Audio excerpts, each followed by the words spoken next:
పెళ్ళైనా పండగైనా వేడుక ఏదైనా పట్టు చీరల ప్రత్యేక వేదిక వారాహి సిల్క్స్. నమస్తే రమగారు. నమస్తే జయ. రమగారు, పేదరికంలో ఉండటం, కష్టాలు రావడం, అవమానాలు ఎదుర్కోవడం, డబ్బు లేకపోవడం, ఇలా రకరకాల సమస్యల్లో ఉండేవారు. ఇంట్లో దీపారాధన, నిత్య దీపారాధన చేస్తూనో లేదో ఆలయ దర్శనాలు చేసుకుంటేనో భగవంతుని నమ్ముకుంటేనో కష్టాలు తొలగిపోతాయా? అది అంటే దీన్ని ప్యారలర్గా ఈక్వల్గా చూడాలా? దానికి అసలు ఏం చేయాలి? అంటే మనం ఎట్లా నమ్ముతాం జయ, ఎప్పుడు కూడా ఈ జన్మలో మనం అత్యద్భుతంగా మంచి సిల్వర్ స్పూన్తో గోల్డెన్ స్పూన్ ఇన్ మౌత్తో పుట్టినా, లేదా ఒక దారిద్ర్య రేఖకి దిగువనున్న వాళ్ళ ఇంట్లో పుట్టినా, అది మన పూర్వకర్మానుభవంగా చెప్తాం. అంతే అంతే. ఇప్పుడు మన ఆరోగ్యము అనారోగ్యము ఇది కూడా పూర్వకర్మలది. అంతే. అన్నీ పూర్వజన్మ నుంచే మనం మోసుకొస్తాం, దాన్నే మనం అనుభవిస్తాం. అటు ధనాన్ని కానీ ఇటు దారిద్ర్యాన్ని కానీ. కాకపోతే దారిద్ర్యంలో పుట్టినవాడు అలాగే ఉంటాడని చూస్తామా మనం? లేదుగా. మెల్లిగా ఏదో మెట్లకి ఎలాగోలా మధ్యలో పడుకుని కూర్చుని లేచి ఏదో ఒక ప్రయత్నం చేసి ముందుకెళ్తారు. మనకి ఈ కర్మ సిద్ధాంతాన్ని పూర్వజన్మ జన్మానుగతంగా వస్తాయని చెప్పిన మన ధర్మమే ఉద్యోగినం పురుష సింహం ఉపైతి లక్ష్మి అని చెప్పారు. ఎవడైతే పనిచేస్తాడో వాడికి లక్ష్మి లభిస్తుంది. ఒక లక్ష్మి అంటే ఒట్టి అబండెన్స్ డబ్బే కాదు, అన్ని రకాలమైనవి. ఇప్పుడు దీనికి ప్రధానంగా తన మీద తనకి నమ్మకం ఉండటం, ఏదో ఒక క్రియ చెయ్యడం, దీంతో పాటు దైవారాధన చేయటం. నిత్య దీపారాధన అంటే రోజు దీపం పెట్టడానికి నూనెైనా ఉందో లేదో వాళ్ళ ఇంట్లో. కడుపు మార్చుకుని దీపం పెట్టమని చెప్పం కదా. నువ్వు కూర వండుకోవడం మానే ఆ నూనెతో దీపం పెట్టు అని చెప్పారా ఎవరైనా? ఎక్కడ ఆ దండం పెట్టు నాయన, కనీసము దీపం పెట్టకపోతే మానే ఆ దీపం నూనెతో వంట వండుకో. ఓ చొక్కుంటే క్యారెట్ నూనె ఉంటే వంట చేసుకుని తిను, దండం పెట్టు దేవుడికి. ఈ నిత్య దీపారాధన అనేది దీపారాధనకి కలిగినంత ఉంటే చెయ్యి. నీ శక్తికి అనుసరించి ఏదైనా సరే. మీరు ప్రతిసారి దేవతార్చన పూజా విధానం చేసేటప్పుడు, సత్యనారాయణ వ్రతం చేసేటప్పుడు, వరలక్ష్మి వ్రతం చేసేటప్పుడు యావత్ శక్తి ధ్యాన ఆవాహనాది షోడశోపచార పూజ కరిష్యే అని ఉంటుంది. సంకల్పంలోనే యావత్ శక్తి అనేది ఒక నియమం. నువ్వు నెయ్యి కొనగలిగే సత్తా ఉండి కూడా నువ్వు పత్తి గింజల నూనెతో చేసావనుకో, అది పనికిరాదు. పొదుపు చేయొద్దు. నీ శక్తిని అనుసరించి నువ్వు మంచి నెయ్యి కొనగలవు, మంచి నాణ్యమైన నువ్వుల నూనె కొనగలవు, దాంతో చెయ్యి. నువ్వు నూనె లేదు, నెయ్యి లేదు, నీకు నీళ్ళకు కూడా గతి లేదు, దండం పెట్టు.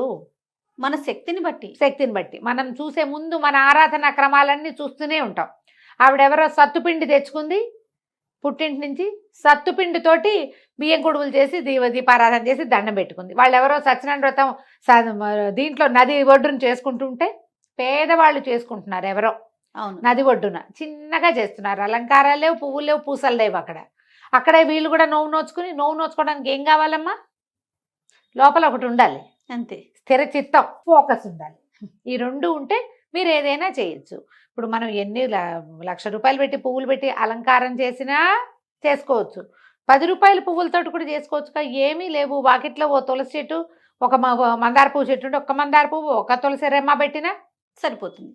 ఏదో ఒకటి చెయ్యాలి. ఈ క్రియల్లో ఒకటి మీరు ఎలాంటి జీవితాన్ని లీడ్ చేస్తున్నారో దాని నుంచి ఉద్ధరింపబడడానికి ఎవరైనా సరే ముందు ఉద్యోగం, పని, అది పెద్దదో చిన్నదో బరువైందో తేలికైందో మీ శక్తిని అనుసరించి, లేదా మీరు చేయగలిగే పనికి వస్తున్న డబ్బు మీ జీవితానికి చాలకపోతే అప్గ్రేడ్ అవ్వండి, ఇంకొంచెం బెటర్ థింగ్స్ నేర్చుకోండి. ఇది ఎవరికైనా చెప్పాలా జయ? అసలు నాకు తెలియక అడుగుతా. అంతే కదా, చెప్పవలసిందా? ఇది ఏదో చిన్న జీతం వస్తుంది, డిగ్రీ చదివావు 15,000 వస్తుంది, 12,000 వస్తుంది, చాలటం లేదు. గ్రాడ్యుయేషన్ పోస్ట్ గ్రాడ్యుయేషన్ చేయి, ఏదైనా కొత్త కోర్సులు చేయి. ఖర్చు ఆదాయం పెంచుకునే మార్గాలు చూడు, ఖర్చు అంతే ఉంచుకోవాలి. జనరల్గా పీపుల్ ఎట్లా ఉంటారంటే జయ, మానవుల మనస్తత్వాలే అట్లా ఉంటాయి. మనకి ఆదాయం పెరంగానే ఖర్చు పెంచేస్తాం మనం. అవును, ఎప్పుడు ఇలాగే ఉంటుంది. ఆదాయం ఇక్కడ ఉంటుంది, ఖర్చు ఇక్కడ ఉంటుంది. ఈ ఆదాయం పెరిగిన పాత ఖర్చు విధానాన్ని కొంతకాలం పాటు మీరు కంటిన్యూ చేయగలిగితే అప్పుడు మీకు డబ్బు కనపడుతుంది. అవును. ఈ పోసేసే విధానం ఉంటుంది కదా, ఆదాయం పెరగానే ఖర్చులు, లేదా పెరగబోయే ఆదాయానికి ముందే ఖర్చులు సిద్ధం చేసుకోవటం. ఈ రోజున ట్రెండ్ మాత్రం అదే ఉంది జయ. నేను ఎంతమందితో మాట్లాడతాను, ఉమ్, ఎవరితో మాట్లాడినా 1,00,000 రూపాయల జీతం వస్తే ఏం చేయాలి అనేది 30,000 అప్పుడే ఆలోచిస్తూ ఉంటారు. ఎంతసేపు కళ్ళు పైనే ఉంటాయి.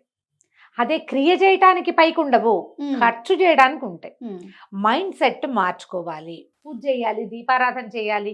ఏమో నేను వాటిని అంతగా నమ్మట్లేదు.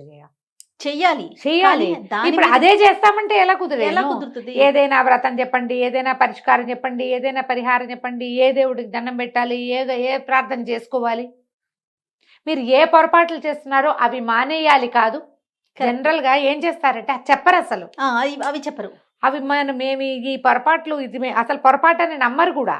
ఆ, ఇది కరెక్ట్ రమ్మగారు. నమ్మరు. మనం చేసేది పొరపాటు అనుకోరు. మనం ఎక్కడ పప్పులో కాలేస్తున్నామో తెలియదు మనకి. అవును. ఆ తెలియక ఏం చేస్తాము, మనం ఆలోచిస్తున్నది కరెక్ట్ అనుకుంటాం.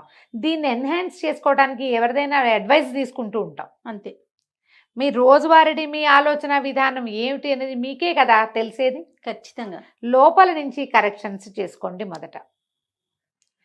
నేను కరెక్టా, ప్రతిసారి అన్ని విషయాల్లో కూడా నేను సరిగ్గా ఉన్నానా అనేది ఒక ప్రశ్న కావాలి మనకి. ఉమ్, మనం ఎక్కడ సరిగ్గా లేమో అక్కడ సరి చేసుకుని ఉమ్, అప్పుడు నువ్వు దీపారాధన చేయి. దీపారాధనకి ఓపిక లేదు, ధూపం వేయండి, కొంచెం అగరబత్తులు తేలికలో వస్తాయి. ఫుల్ అగరబత్తి వెలిగించలేకపోతే సగం అగరబత్తి వెలిగించి దండం పెట్టుకోండి. శ్రద్ధతోటి దండం పెట్టండి. నా పని నేను చేస్తాను దేవుడా, నువ్వు నాతో ఉండు. అంతే. ఇప్పుడు అదే చేసి ఇంకా పూజలు చేసి ఇంకా పరిహారాలు చేసి ఎన్ని చేస్తే మాత్రమే వాటన్నిటికీ ఖర్చు పెరుగుతుంది తప్ప ఆదాయం పెరిగేది లేదుగా. నువ్వు భక్తి శ్రద్ధ పొద్దునే సూర్యుడు కనపడంగానే దండం పెట్టండి. కనపడంగానే పెట్టుకోవాలంటే ఏం చేయాలమ్మా? కనపడడానికి ముందే లేవాలి కదా. ముందు బద్ధకాన్ని వదిలిపెట్టుకోండి. రాత్రి పెందరాళే పడుకోండి.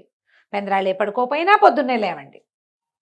పెందరాళ్ళు పడుకోలేదు, మనం పొద్దున్నే ఎందుకు లేవలేదు అంటే రాత్రి లేట్ అయింది అనేది ఒక కారణంగా చెప్తాం. నువ్వు ఎప్పుడైనా పడుకో, సంబంధం లేదు. పావు తక్కువ వారికి నిద్ర లేచి స్నానం చేసి సూర్యుని చూడాలి. చేసి చూడండి. రోజు దీపారాధన చేయటం కంటే కూడా అత్యద్భుతమైన ఫలితాన్ని ఇస్తుంది ఇది. 21 days 21 రోజుల పాటు 5:30 5:40 కల్లా లేచేయాలి. ఆడ మగ ఎవరైనా ఇంటిల్లి పాది లేస్తే మరీ మంచిది. స్నానం చేసేయండి. సూర్యోదయం అవగానే సూర్యుడికి దండం పెట్టుకోండి. 5 నిమిషాలు సూర్యుడి ముందు నిలబడగలిగారా, 10 నిమిషాలు అబ్బో మహత్తరంగా ఉంటుంది. ఆ తర్వాత దీపారాధన చేసుకోండి.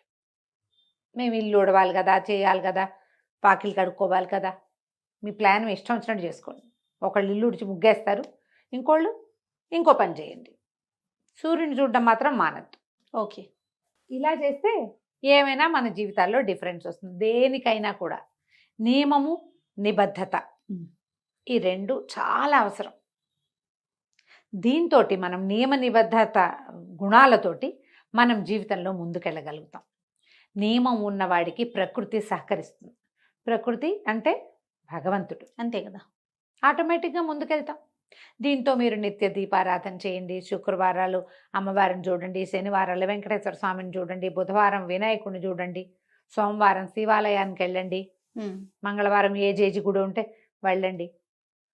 ఒక్కొక్క శ్లోకం నేర్చుకోండి, ఒక్కొక్క దైవానికి సంబంధించింది. సూర్యుని చూస్తూ ఆ స్తోత్రం చదువుకోండి. ఖర్చు లేని పని కదా మరి, కదా, అంతే కదా. ఖర్చు లేని దేవతారాధన ఏం చేయాలో ఆలోచించి అది చేయండి.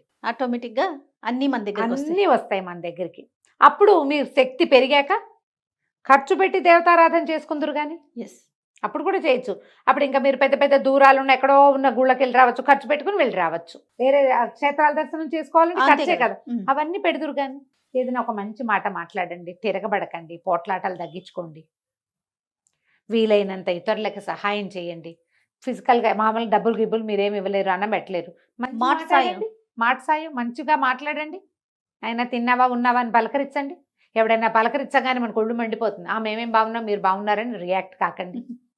సాత్వికత అలవరుచుకోండి, దైవం మీకు సహాయం చేస్తాడు. ఇది ఈజీ మెథడ్. ఎలా మనం జీవితంలో సెటిల్ అవ్వాలంటే ఇలా కూడా అవ్వచ్చు. ఇలా అయిన వాళ్ళు బోల్డ్ మంది ఉన్నారు. తర్వాత ఎక్కిపోతారేమో ఆ తర్వాత, కానీ అది వేరే కథ. ఇప్పుడు ఈ వెళ్ళేటప్పుడు కనుక మీరు ఈ రకమైన జాగ్రత్తల్లోకి కనుక వెళ్ళారంటే చాలా పీస్ఫుల్గా మీరు ఎక్కదలుచుకున్న మెట్లన్నీ మిమ్మల్ని ప్రకృతి ఎక్కించేస్తుంది. రైట్, ట్రై చేసి చూడండి. తప్పకుండా రమ్మగారు. నమస్తే. నమస్తే జీ.